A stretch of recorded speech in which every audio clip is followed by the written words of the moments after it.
First of all, today's topics to be covered today are introduction, Hierchial classification, morphology of salmonella typhi, cultural requirements for salmonella typhi, what it causes, history, symptoms of typhoid, pathogenesis, diagnosis, treatment, and the last is preventive measures.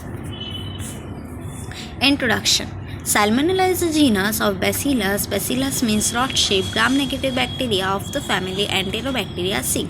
Salmonella was named after the Dr. Daniel Elmer Salmon, an American veterinary surgeon. Salmonella was found in water, vegetable, soil, or intestine. That is, it is present everywhere. It is a pathogenic bacteria, means it is able to cause a disease in human being which causes a typhoid fever in human being. Typhoid fever is also called as an enteric fever. Then Hierchial classification, domain bacteria, phylum Proteobacteria, class Gamma Proteobacteria, order Enterobacteriales, family Enterobacteriaceae, genus Salmonella, and species is Salmonella typhi. History. Although first described in early 1800s, it was not until 1880 when the organism for typhoid fever was discovered. In 1880, German pathologist Karl Ebert identified Salmonella enterica. It was first cultured in 1884 by Georg Gafke. Salmonella was first discovered and isolated from the intestine of pigs infected with the classical swine fever by Theobald Smith in 1855. The bacterial strain was named after the Dr. Daniel Elmer Salmon, as we discussed earlier. Morphology of Salmonella typhi. Shape. Salmonella typhi is a rod-shaped bacillus bacterium. The size of Salmonella typhi is about 1 to 3 micrometer and 0.5 to 0.6 micrometer in width. Salmonella typhi is arranged singly or in pairs. Motility. It is a motile bacteria, means it can move from one side to the other side. It is a flagellated bacterium with peritrichous flagella arrangement. Peritrichous means it having a flagella all over its body. There are some exceptions, example Salmonella gallinarum and Salmonella pullorum, which are non-motile bacterium. Spores. The Salmonella typhi is a non-sporing bacteria. Capsule. It is a non-capsulated bacteria.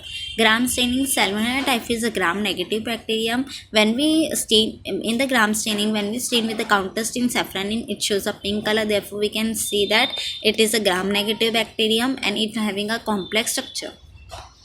Cultural requirements of Salmonella typhi. Salmonella typhi or S. typhi have no complex nutrition requirement and readily grow in an ordinary media like nutrient agar medium, and commonly the NAM and McConk agar medium is used for the cultivation of Salmonella typhi in laboratory. For the isolation from feces, salinite, F broth, and XLD medium are commonly used. XLD means xylose lysine deoxycholate medium.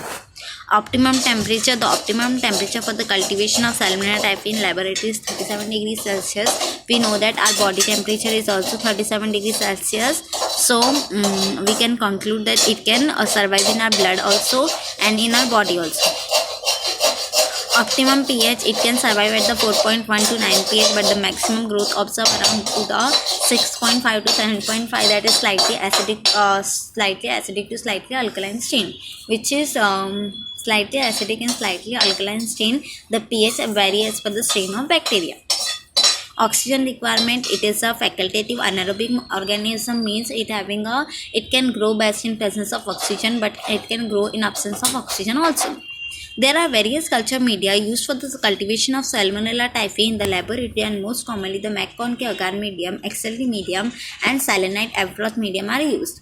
There are some pictures of showing the growth of Salmonella typhi in nutrient agar and its morphology. What it causes. Salmonella typhi is a causative agent for typhoid. It can also be caused by the Salmonella paratyphi. Salmonella paratyphi has 3 subspecies, that is subspecies A and B and C, a related bacterium that usually leads to a less severe illness. Typhoid fever is rare in industrial countries like United States, but continues to be a significant public health issue in developing countries. Infection with a typhoid or paratyphoid fever results in a low-grade septicemia. The bacteria deposited through the fecal contamination in water or the food by a human carrier and are then spread to the other people in the area. Typhoid Mary. You have heard about the case of Typhoid Mary, a classic case in medicine, that of Mary Mellon, nicknamed Typhoid Mary. She was a cook by profession and was a typhoid carrier responsible for the outbreaks of typhoid fever in New York from 1900 to 1907. There were 51 cases of typhoid fever and 3 deaths due to the improper hand washing. She unintentionally infected dozens of people, and after that she placed in an Iceland for 23 years. Life cycle of Salmonella typhi. The transmission of the Salmonella typhi is fecal-oral transmission, and its incubation period is 7 to 14 days. Incubation period means the entering of the Salmonella typhi and its occurring its symptoms. The period requires 7 to 14 days. Adhesion to the mucosa and invasion to the epithelial cells. In the submucosa, it encounters to the dendritic cells, enterocytes, and macrophages. Then it